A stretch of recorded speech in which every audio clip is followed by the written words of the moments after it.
Hello and welcome. First of all, we're very glad you can join us here today in what's going to be the first of many video info sessions put out by the AI team here at blackbook.ai. My name is Ben Linton. I work as the head of data science here at blackbook.ai, and I also have with me Cooper Wakefield, who's going to be jumping in a little bit later in the session. He's one of our senior data scientists, and he's going to go over some more of the practical applications, some more of the technical aspects of the topic we're going to be talking about today. To give you some background on blackbook.ai, we're Australia's largest locally owned automation and AI company based in Brisbane. We have 80 employees spread across our 3 offices in Brisbane, Melbourne and Sydney. Now, we are a consultancy, so our AI projects are typically limited to what problems our clients have and what they bring to us, what challenges they bring to us to solve. However, we have such a rich client base across Australia that we productionize solutions throughout the AI sphere. So we have productionized solutions in computer vision, predictive analytics, natural language processing, sound classification, you name it, and we've probably productionized a solution in that particular field. Now, as I mentioned, my role here at Blackbook is the head of data science, and in that role, my day-to-day activities generally consist of managing the team, technical advising, but what I consider to be one of my most important roles here is communicating with our prospective and our current clients, really educating them in AI and walking them through what's currently possible versus what's currently feasible, given their unique time constraints, budget, and data availability. So with that in mind, the goal for myself and Cooper here is to educate each and every one of you on something new in the space. So perhaps something you can bring up at your next stand-up, your next meeting, or even just something you can bring up socially, ideally something you can inject into your business strategy. And that's actually a promise. So if we get to the end of this conversation, end of this session, and you truly don't feel like you've learned anything new, then please feel free to reach out, contact us. We'll make sure our email addresses are available. There'll be 2 things that will happen. First of all, we'll have a low-level chat. We'll make sure that we've taught you something new. And then second of all, we'll probably offer you a job. But anyway, I think that's enough of an intro. The agenda we'll be following today in this video session is based around 2 different items. So first of all, I'll discuss MLOps. I'll lay out the scene, show why it's relevant, what it actually is, and how you can potentially inject these best practices into your business. And then Coop's going to follow up with the more practical approach, a bit more technical, and then go over a use case and how we at Blackbook are embracing MLOps and how we're able to be able to insert that into our processes. So to lay the scene with MLOps, a number of studies suggest that less than 15% of enterprise data science projects will ever actually make it into production. Now, there are a number of reasons for this low strike rate, but it's quite surprising that it's not actually just down to technical deficiency.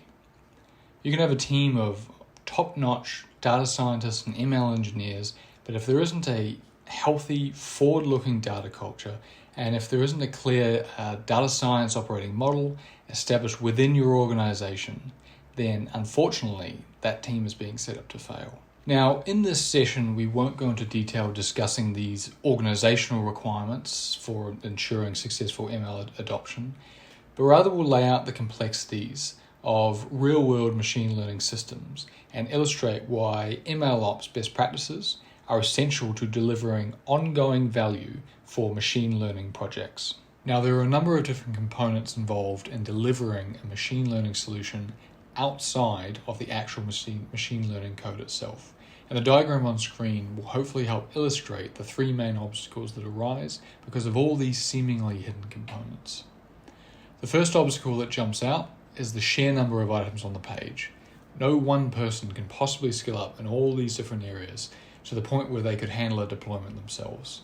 As a result, a successful machine learning project requires multiple team members with multiple different skill sets to get the job done. Now, as we know, the more people required to collaborate on any project in any industry, the more risk arises from potential miscommunications or even failures due to no communication at all if the teams are that badly siloed within the organization.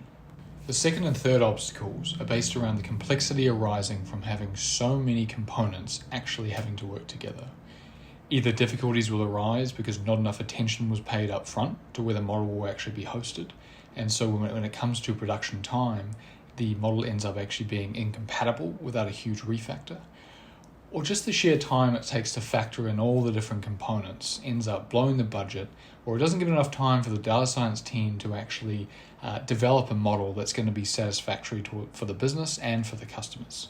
MLOps looks to tackle these issues by bringing in software engineering best practices around DevOps, data, and machine learning pipelines, with the intention to allow data science teams to do what they're there for, to explore data and to build models whose predictions can add value. Now, it's not fair to say that MLOps is just DevOps with models thrown in the mix. DevOps itself is mainly based around CI/CD, extensive testing, reusability. In a nutshell, when a developer adds a new feature and hits deploy, if it passes the tests, that app then moves into production. MLOps, while leveraging some components from DevOps, is also focused on allowing data science teams a means to collaborate effectively and, most importantly, monitoring and triaging model performance in the wild.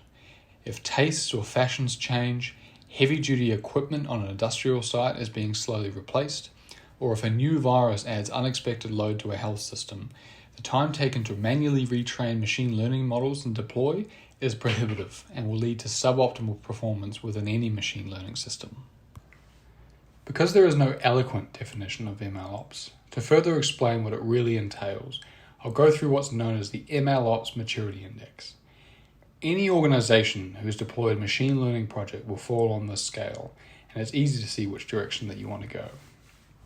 So firstly, level 1, we have these strictly manual deployments.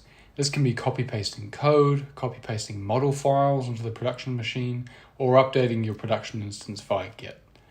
Now, either way, the thing to take away from this is as a strictly manual process. And depending on the pod environment, it can lead to brutal downtimes if something goes wrong.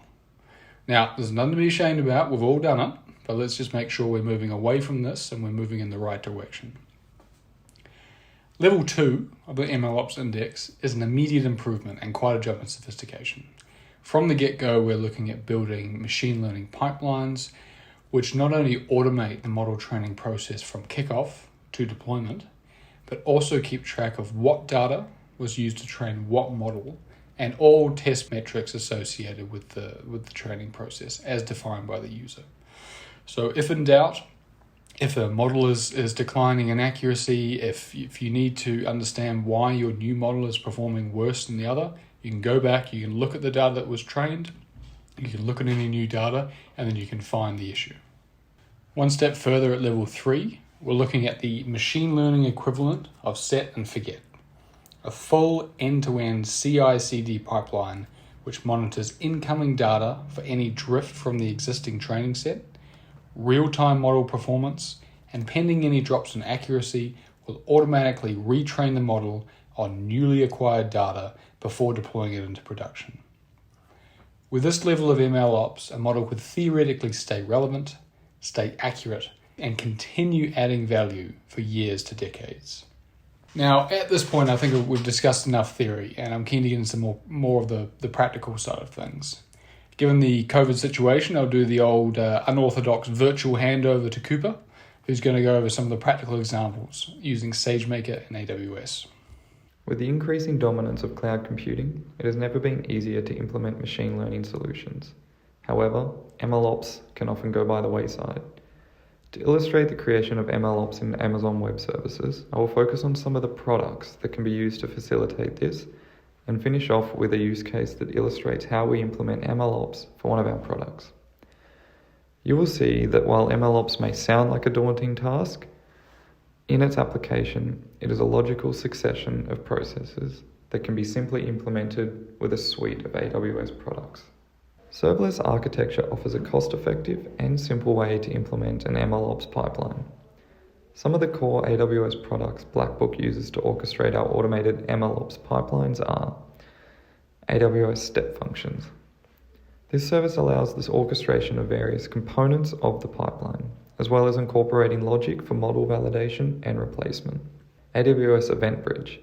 This allows scheduling of tasks. In our case, we often run our retraining job on a schedule. However, a Lambda could also be used to kick off a training job if a model has degraded past a certain threshold or a certain amount of data for retraining has been deposited into the data lake.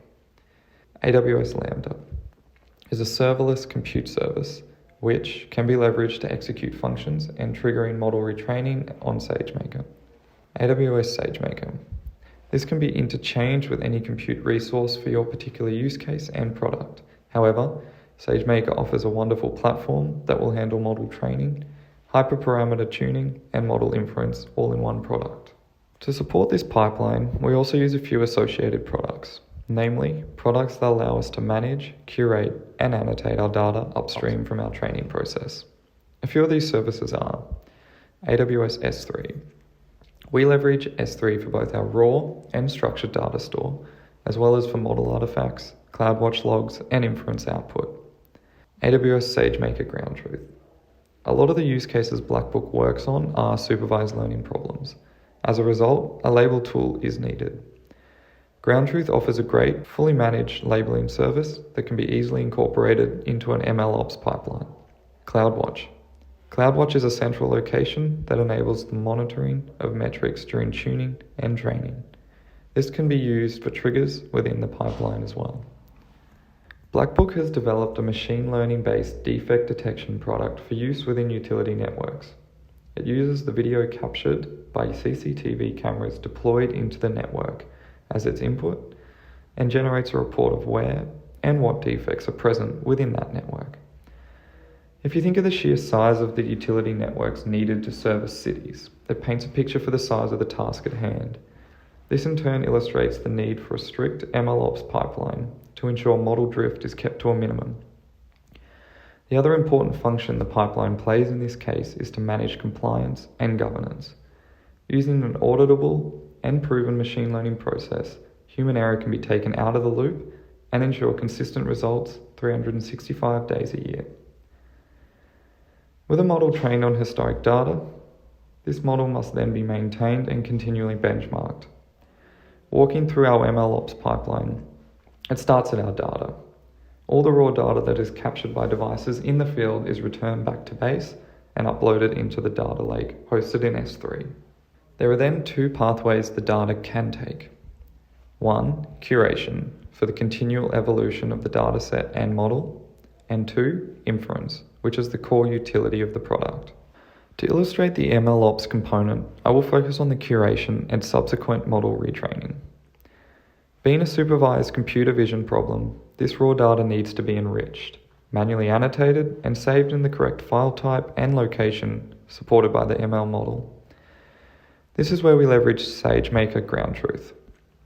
It enables us to have a central and managed location for data labeling, where jobs can be completed by different users under the same guided principles of annotation for the project. This is particularly important as the data is what ultimately drives successful model performance. This annotated data is catalogued and added to our evolving datasets for the utility-specific networks. AWS step functions serve as the backbone of our pipeline and allow us to coordinate several AWS services. A step function will remain in a workflow until the completion of a step, thus meaning each output becomes the input for the next process. We leverage AWS EventBridge and Lambda to trigger training jobs in Sagemaker. Once model training is complete, the next step will fetch the results from the model training so that the workflow can branch based on the benchmarking of the new model. In our case, we leverage mean average precision as our benchmark metric. If this benchmarking results in the new model performing better, it can be deployed into production using the model object and a deployment configuration. This is then deployed in Sagemaker as a managed API endpoint. This can be an update to the existing endpoint or entirely new endpoint. I'll now hand over back to Ben to wrap up MLOps. Thanks, Coop. Before we sign off, I think it's worth a note that occasionally machine learning projects can fail because teams or potentially the higher-ups with a bit less visibility will actually push too hard to align with MLOps best practices. Now, while we believe that they are all as important as one another, it's important to realize that each project is different and sometimes it can actually be impractical to, let's say, fully automate deployment or automate the incoming flow of data. It could just be, for example, a batch job that you run once a year, and so maybe more of the budget is better spent on the data science side of things. In summary, MLOps is a set of guidelines and should be considered as such. So that's it from us. If you have any further questions or would like to start a conversation about applying MLOps in your organization, then please reach out. See you next time. Thank you.